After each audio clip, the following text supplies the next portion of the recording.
नमस्कार, तुम्ही ऐकत आहात रेडिओ सिटी 91.1. मी शजशो शिनानी तुमच्यासोबत. वेळ आहे व्हॉट्सअप इन पुणेची.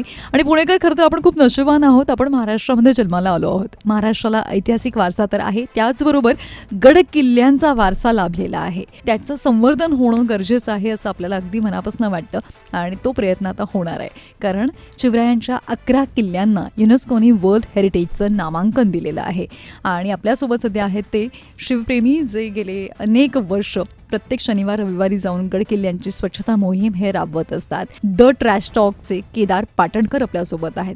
केदारजी, मला तुमच्याकडनं ऐकायचं आहे की स्वच्छता मोहीम राबवताना कचरा आणि या व्यतिरिक्त अजून कोणत्या समस्या तुम्ही नोटीस केलेल्या आहेत? एक इश्यू नाहीये. काय की आपले किल्ले असुरक्षित असल्यामुळे तिथे बुरुजांची नासधूस होते. तिकडच्या तोफा लोक मजा म्हणून दरीत ढकलून देतात आवाज ऐकायला.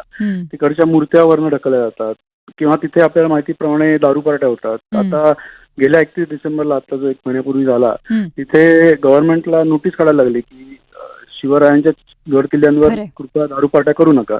तर हे महाराष्ट्रात करायला लागणं ही लाजिरवाणी गोष्ट आहे. हे जे हेरिटेज आहे त्याचं संवर्धन आपल्याला करायलाच पाहिजे, पण हे जागतिक दर्जाला जाऊन, जागतिक लेवलला जाऊन हे आपण प्रपोज करतोय, आणि ते होपफुली जर मान्य झालं तर एक वेगळ्या लेवलला त्याचं जतन होईल.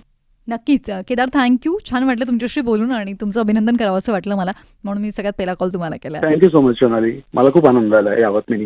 Thank you so much. Thank you so much.